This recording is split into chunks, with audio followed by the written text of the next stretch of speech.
বললেন কিয়ামতের আগে কিছু কিছু মানুষ অযোগ্য মানুষ যোগ্য মানুষের চেয়ারে যখন বসবে তখন আমানতের খেয়াল রাখবে।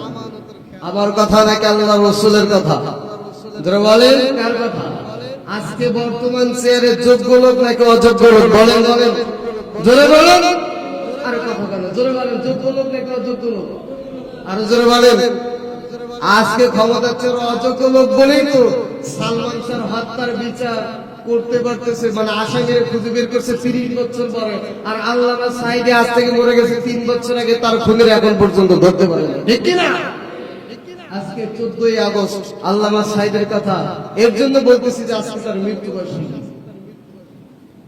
90 দশকের দিকে এখন যে রকমের বাধা বিপদ আসে, 90 দশকের দিকে এর থেকে আরো কঠিন পরিস্থিতি ছিল। ওই 90 দশকের দিকেও তিনি বাতিলের সামনে মাথা নত না করে 50টা বছর তিনি কোরআনের খেদমত করে গিয়েছেন। তিনি বলেছিলেন, ও বাংলার মুসলমান, আমি বাংলাদেশের ভাস্কর আকাশে উত্তর গগনে কালো মেঘ দেখতে পাচ্ছি। তোমরা এখন যদি এর মোকাবেলা যদি না করো তাহলে সুবহে সাদিক হওয়া অসম্ভব। আচ্ছা বলেন তো, কালো মেঘ এখন আমাদের বার উঠছে না? এতটা কালো মেঘ আমাদের বার উঠছে। আজকে আমাদের মাঝ থেকে শিক্ষা ব্যবস্থা উঠে গেছে। আজকে শিক্ষার ভিতর কোনো কোরআন নাই। প্রাইমারি প্রাথমিক শিক্ষা বিদ্যালয়ের ভিতর গিয়ে দেখেন কোরআনের কোনো অপশন নাই, শুধু নাচ আর গান আছে। ভুল বললাম আমি? যদি বলেন তাহলে ওনার কথা কি সত্য নাকি মিথ্যা? আরো জোরে বলেন, সত্য নাকি মিথ্যা? উনি আরো বলেছিলেন, বেশি বাড়াবাড়ি করবে এক গাছের উপর এমন এক ঝাঁকুনি দেবে মামু বাড়ি দিল্লি গিয়ে পড়বা। পড়ছে কোন জায়গায়? জোরে বলেন। তাহলে ওনার কথা সত্য নাকি মিথ্যা? কোরআনের কথা বললেই তাদেরকে বলা হয়েছিল মৌলবাদী। তাহলে উনি বলছিল যে আমরা মৌলবাদী, ঠিক আছে, তোমরা হচ্ছে কি আগাবাদী। আমরা তো মৌলবাদী, আমরা নিচে, তোমরা আগাবাদী, উপরে এক ঝাঁকুনি দিব মামু বাড়ি দিল্লি গিয়ে পড়বা। শোনে, এই যে বললাম না যে এই সূরা যখন নাযিল হয়েছে তখন মক্কার ভিতর নির্যাতন নিপীড়ন বেশি ছিল।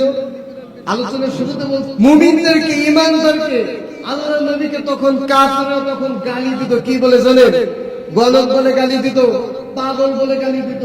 বর্তমান সময় গালি দেয়, তবে গালির ভাষণ একটু চেঞ্জ হয়েছে। বর্তমানে আমাদেরকে গালি দেয় মৌলবাদী। কিছুদিন আগে একটা ভাষণ হয়েছে যে গুপ্ত, ঠিক কিনা? কথা বলে কেউ ওই সাইডে কথা বলে না, ওই পাশে জোরে বলে, ঠিক কিনা? কিছুদিন আগে একটা ভাষণ চেঞ্জ হয়েছিল না, গুপ্ত। তো সুতরাং ঈমানদারদেরকে, মুমিনদেরকে জুলুম আর নির্যাতন করে সব কেড়ে নিয়ে নেওয়া যায়, কিন্তু ঈমান কেড়ে নিয়ে নেওয়া যায় না। আমার ভাইরা, তাহলে আল্লাহ নবী কি বলেছেন? আমানতের খেয়ানত তখন করবে যখন যোগ্য চেয়ারে, যখন অযোগ্য ব্যক্তি যখন বসবে। দেখেন না বাংলাদেশের রাজনীতি কোন দিকে যাচ্ছে? খাম্বা আছে কিন্তু কারেন্ট নেই। এই 2 দিন আগে রাত 12টার সময় কারেন্ট গেছে, একদম বরাবর 3টার সময় আসছে। আমি সারা রাত ঘুমাই নাই, দেখি যে কারেন্ট কোন সময় আসে। দ্রব্য জিনিসের দিন শুধু বাড়ে। কালকে শুনলাম ইলিশ মাছের কেজি নাকি 3500 টাকা। এ তো আমার 1 মাসের বেতন। কে তাই না? কথা বলেন, বেতন যা দাম, কথা বলেন, কি 1 মাসের বেতন না? তাহলে আমানতের খেয়ানত হচ্ছে কিনা? আমার ভাইয়েরা, তাহলে আমানত খেয়ানত করা যাবে না।